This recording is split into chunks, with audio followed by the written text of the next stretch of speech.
approach to help end sinat chinam, unwarranted hatred.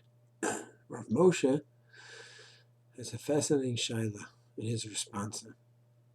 He was asked about 50 years ago whether a person who was davening in a shul where they had an Israeli flag in America, whether it's appropriate for him to leave the shul. So Rav Moshe said, let's analyze this together.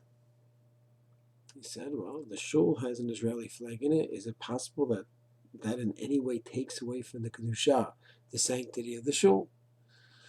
And Rav Moshe says, having an item which is whole, which doesn't have sanctity, does not take away from the sanctity of the shul. And it still has the kedusha of a Beit Knesset, so that's certainly not an issue.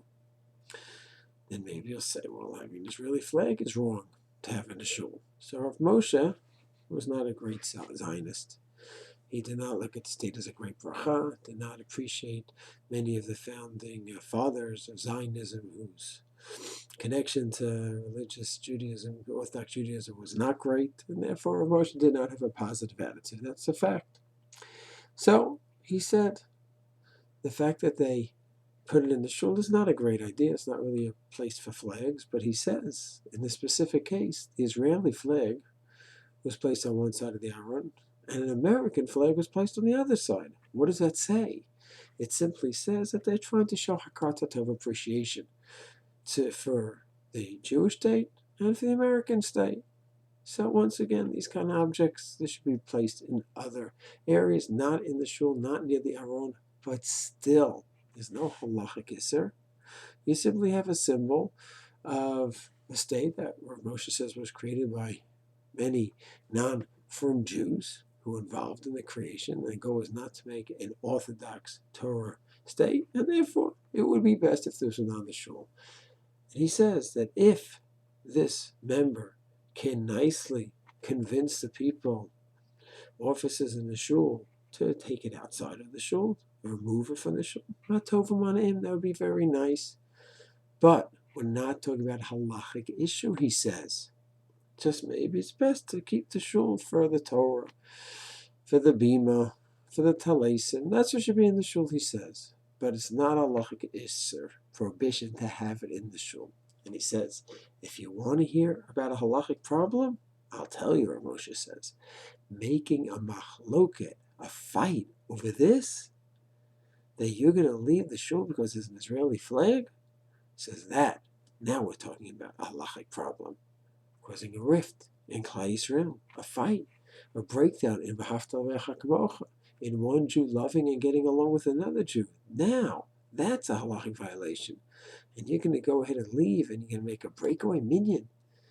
If you end up going to some room somewhere, renting out a room in a school or something, so you're lowering the kedusha, you're leaving the place of a kedusha of where it has a full status of a shul, and you're going to daven in a regular room. But worse than that, you're causing a machloket rift in Klal Yisrael, and that is a halachic prohibition. So what's so beautiful about this tshuva is that Rav Moshe has his position about the flag or whatever it represents. May not be the position of many of us, and not the position that I embrace either. But, although I may follow other Gedolim who have a different approach in this area, but the beauty of Rav Moshe is that it's a halachic sugya, it's a halachic approach, and he's approaching it like a real master Talmid Chacham, where he analyzes the issue, quotes the sources from the Gemara down to the commentaries right after the Gemara, down to recent commentaries, and then he gives a psak. And when you're anchored in the Masorah, and you're not simply just going in and saying, this is it, this is my Das Torah, this is the conclusion, there's nothing to discuss. So then there's a danger, because then there's no room for another side. There's my way or the highway. But when you analyze it, and you go step by step by step, so then you can see this is his position, and it's thought through, and it's not impulsive, and it's clear. And then you could see different sides. Maybe others could debate the point with Rav Moshe, but it's left in a debatable form and presented that way.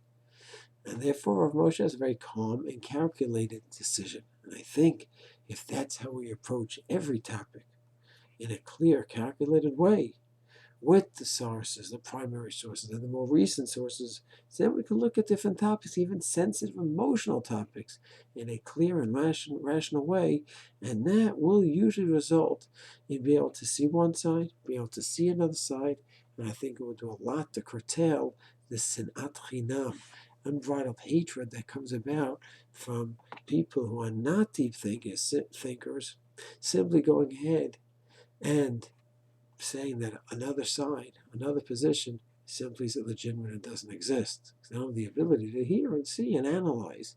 It's Hashem. We should always have the approach of Chachma, Bina, and Dad, and approach every topic in a clear, thought-out, rational way. Hear the sources from the beginning to the end, and then we can understand different positions. We may still strongly embrace our position, but we'll have a rational approach to it as opposed to just an emotional and possibly very heated and irrational, unthought out of approach. Shalom.